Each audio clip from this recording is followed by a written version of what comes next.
This is problem 9-96. It is on page 550 or 544, excuse me. Air enters the compressor of a gas turbine engine at 300 Kelvin and 100 kilopascals, where it is compressed to 700 kilopascals and 580 Kelvin. Heat is transferred to air in the amount of 950 kilojoules per kilogram before it enters the turbine. For a turbine efficiency of 86%, determine A, the fraction of the turbine work output used to drive the compressor, and B, the thermal efficiency. Assume variable specific heats for the air. Okay, let me check a few of my numbers and make sure that this matches. Looks like everything's good. 86%, yeah, there we go. Okay, so let's figure out what all they've given us. This is a real Brayton cycle, so this is not an ideal cycle because a few things are different. It's not perfect. Now, ideally, the Brayton cycle on the TS diagram looks something like this. Here's state 1, here's state 2, state 3, state 4. And ideally, states 3 and 4 are related isentropically, 1 and 2 are related isentropically. But in this particular case, we're told this is a real Brayton cycle, and so maybe the compressor is not isentropic, and so there's a 2s state, but there's a 2a state, an actual state. And then the turbine is not isentropic. Okay, now it'll drop the air to the outdoor pressure, whatever that happens to be. So it's still going to end up at the same pressure, but it will end up at a higher temperature than it should with more entropy than it should. So there's going to be a state 4a versus that state 4s. Okay, I really should draw them this way because that's what's actually happening. These are the ideal things that aren't happening.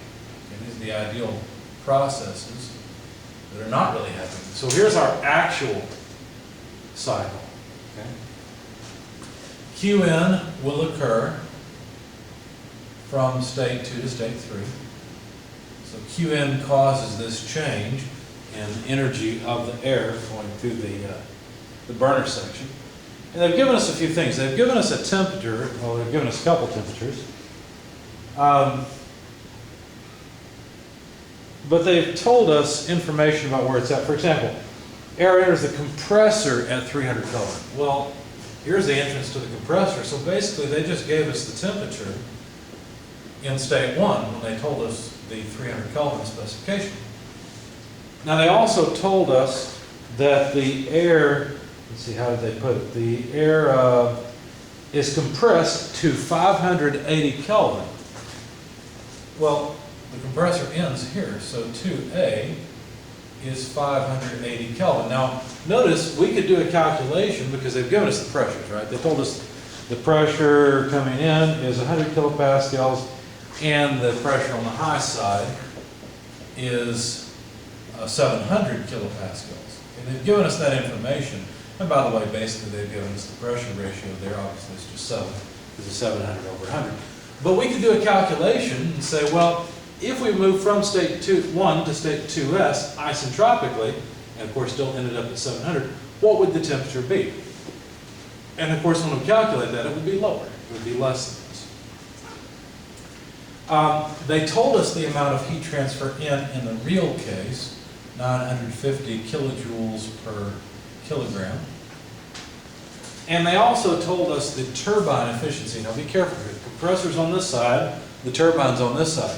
Neither one is isentropic, but they only give us the isentropic efficiency for the turbine on this side. Let's just make a note over here that the turbine isentropic efficiency is 86%. Okay? And that's the information that they've given us. I don't see any other information, but they've asked us to find the back work ratio first. So how will we find the back work ratio? Well, we need an equation for it. Well, so that would be the actual compressor work required divided by the actual turbine work produced. Okay?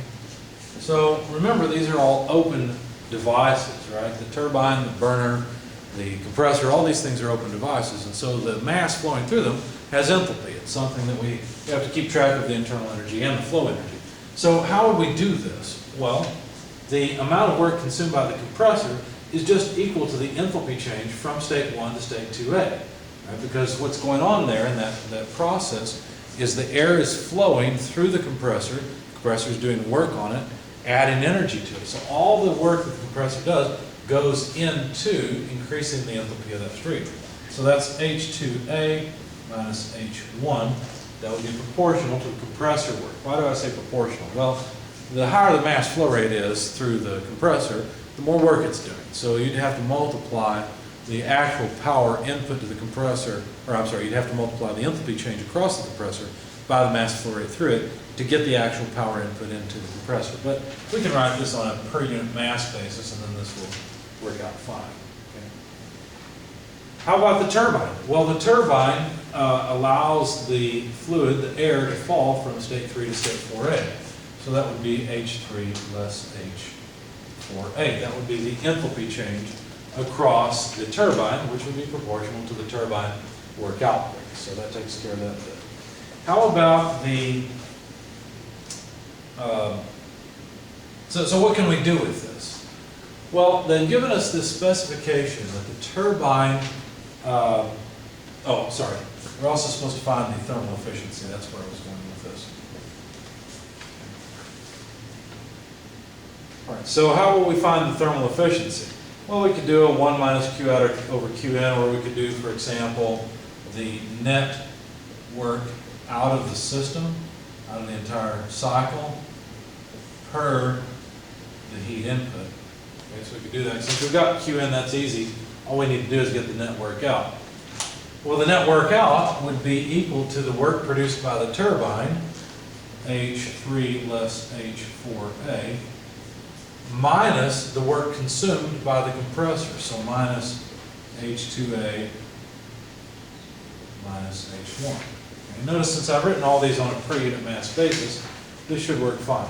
Now I'm not going to break up Qn because it's given as a number, but just note that H3 minus H2A would be Qn, so that's what we've got. So basically what we see here is we need to find the enthalpy in states 1, 3, 2A, and 4A. That's our goal. Okay?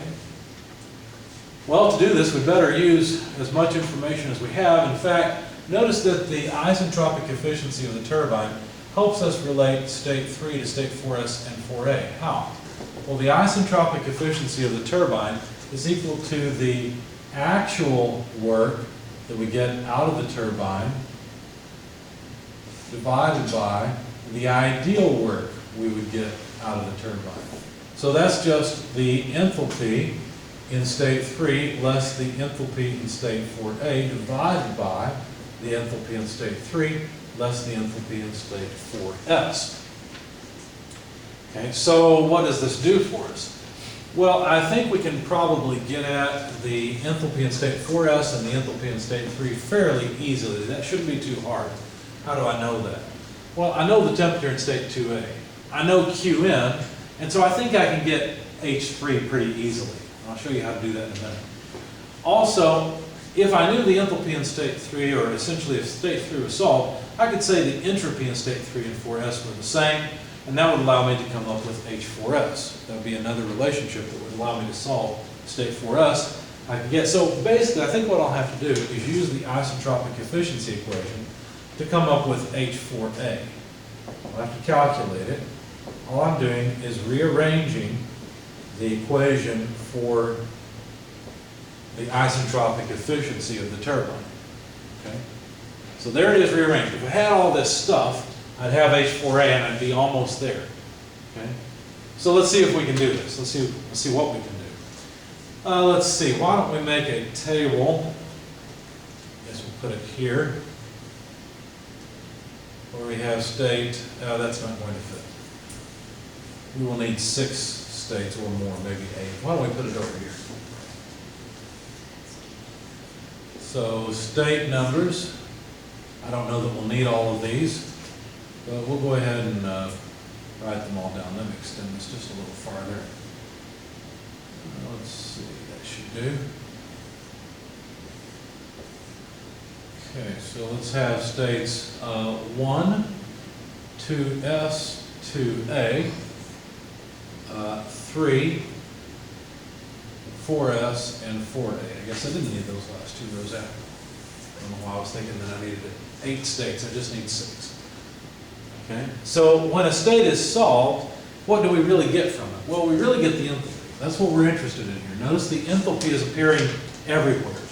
We need the enthalpy in the states in order to solve this problem. So how can we come up with the enthalpy? Well, state 1's pretty easy.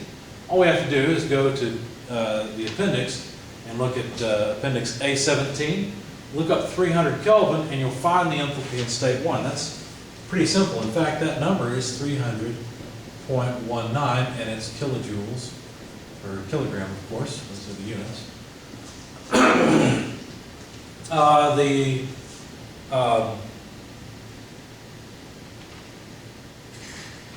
State 2A is pretty easy also because we've got 580 Kelvin. If you go look up the enthalpy in state 2A, it's 586.04 kilojoules per kilogram. So that part's easy. How about state 3? Well, state 3 shouldn't be too bad because look, Qn is H3 less H2A, right? That's the energy balance. It says that in the burner, the heat that's added increases the energy of the flowing stream from 2A to 3. And we know Qn, so we could find H3 just by calculating H2A plus Qn. So we've got 2A, that's 586.04. Add 950 to that, and that would give us the enthalpy in state 3. So I'll spare you the details, but that's what I did. When I plugged it in my calculator, I got back 1536.04 kilojoules per kilogram. So we've got 3 states done already. That was nice.